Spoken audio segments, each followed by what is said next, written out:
Domestic violence, গার্হস্থ্য সহিংসতা। এটা সাধারণত হয় ঘরের মানুষের মাধ্যমে, যে ঘরের আপনজনেরা আরেকজনকে শারীরিক, মানসিক, সামাজিকভাবে নির্যাতন করে, যেটা লোকলজ্জার কারণে তারা বলতে পারে না, সহ্য করতে করতে মানসিকভাবে অসুস্থ হয়ে যায়। এই শিকার এর শিকার এই ডোমেস্টিক ভায়োলেন্সের শিকার সাধারণত আমাদের দেশে বেশিরভাগ ক্ষেত্রে মেয়েরা হয়। তবে কি ছেলেরা হয় না?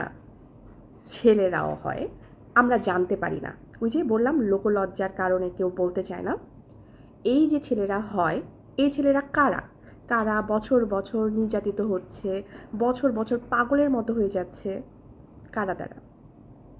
তারা আমাদের আশেপাশেই থাকে। হতে পারে আমার ভাই, হতে পারে আপনার ভাই। একটা ভদ্র ঘরের ছেলে যখন বিয়ে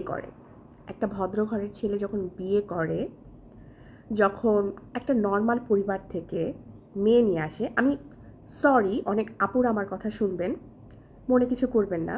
যদি মনে কিছু করেন, নিজেদেরকে শুধরানোর চেষ্টা করবেন। সেটা হচ্ছে যে কেউ কেউ খুব মধ্যবিত্ত ঘরের মেয়ে যারা কিনা একটা ভদ্র ফ্যামিলি ছেলেকে বিয়ে করেন, বিয়ে করার পর তাদেরকে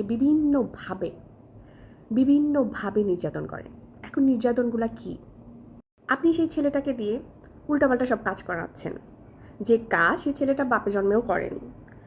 এখন কথা হচ্ছে, সেই কাজগুলো যেহেতু সে বাপে জন্মেও করে আসেনি এবং সে আপনাকে একটা হ্যান্ডসাম স্যালারি দিচ্ছে, কামাই রোজগার করে দিচ্ছে, সুতরাং সেই কাজগুলো আপনি কোনো মেয়েকে দিয়েও করাতে পারেন, কিন্তু আপনি সেটা করাচ্ছেন না।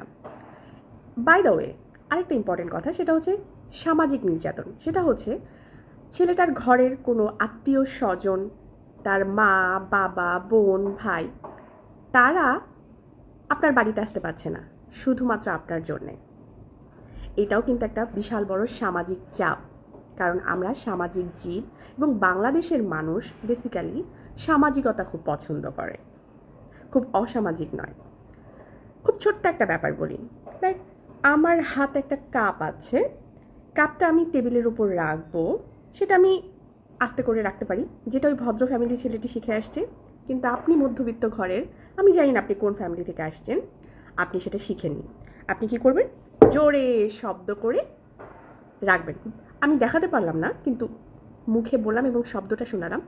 জোরে শব্দ করে আপনি প্লেট, বাটি ছুঁড়ে খাবার দিচ্ছেন, যেখানে আপনাকে সুন্দর করে পরিবেশন করে, যেখানে আমাদেরকে বাঙালিদেরকে বলা হয় ভোজন রসিক, আপনি সেখানে সুন্দর মতন পরিবেশন করতে পারছেন না।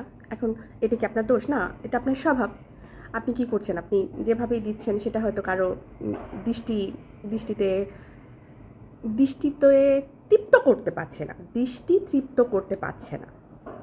এবং সেই লোকটা, যে লোকটা আপনাকে বিয়ে করেছে, সেই লোকটা মনের মধ্যে কষ্ট পাচ্ছে, কষ্ট পেতে পেতে সে মানসিকভাবে অসুস্থ হয়ে যাচ্ছে। আপনি সব কিছু নিয়ন্ত্রণ করে রেখেছেন, এত চিপ ব্যাপারের নিয়ন্ত্রণ করে রেখেছেন, যেটা হয়তো আর এত কিছু নিয়ন্ত্রণ আপনি করে রেখেছেন যে সেগুলো আর আমি আর বললাম না। তবে কিভাবে বুঝবো সেই ছেলেটি ডোমেস্টিক ভায়োলেন্সের শিকার? মানে আমি এতক্ষণ যে কথাগুলো বলছি সেই কথাগুলো সত্য কি না? কারণ সেই ছেলেটি প্রতিনিয়ত দোয়া করছে যাতে একটা গাড়ি এসে তাকে চাপা দেয়, যে চাপায় তার কষ্টগুলো একেবারে চলে যায়। একটা ছেলে কতটা কষ্ট পেলে, অথবা একটা মেয়েই হতে পারে, কতটা কষ্ট পেলে একজন মানুষ এই দোয়াটা করতে পারে যে একটা গাড়ি এসে আমাকে চাপা দিয়ে পুরোপুরিভাবে আমার দুঃখটাকে মিলিয়ে দিয়ে যায়। আপনি বুঝবেন না, কারণ আপনি বুঝতে চান না। আপনার কাছে সেটাই ম্যাটার করে যেটা একদম ফাইনাল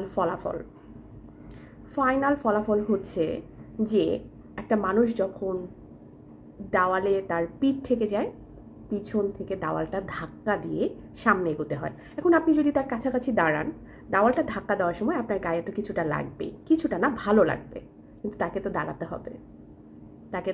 হবে।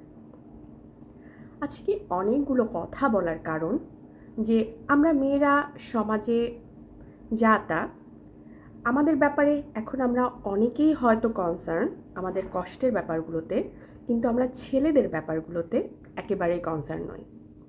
আমার পাশে আমার ভাই নির্যাতিত হচ্ছে, আমার পাশে আমার অন্য আরেক পরিবারের ছেলে সদস্য নির্যাতিত হচ্ছে, কিন্তু আমরা কিছুই বলতে পারবো না। আমরা শুধু মেয়েরা, আমাদেরকে নিয়েই কনসার্ন। পরিবারে ছেলেদের স্বাস্থ্য নির্ভর করে একান্তই মেয়েদের উপর, আমাদের উপর, আমরা পরিবারে যে মেয়েগুলো বসবাস করি তাদের উপরে।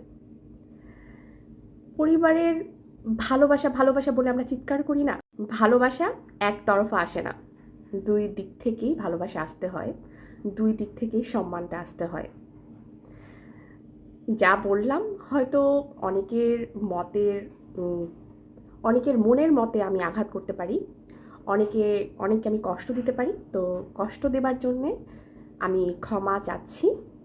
আমি যে কথাটা হয়তো বোঝাতে চেয়েছি আমি জানি না কয়জন বুঝবে, তবে আমার বলার উদ্দেশ্য যদি একজনও বুঝতে পারে সেটাই আমি সার্থকতার সাথে গ্রহণ করব, এবং আপনাদের জন্য দোয়া রইল যেন আপনারা ভালো থাকেন, সুস্থ থাকেন।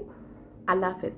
এবং আরেকটা কথা ছেলেদেরকে বলছি, যেহেতু কেউ আপনাদের বুঝতেই পারছে না, নিজেদের বোঝের জন্য নিজেদের সময়টাই ব্যয় করুন, এবং মানসিক শান্তির জন্য হালাল কিছু করুন।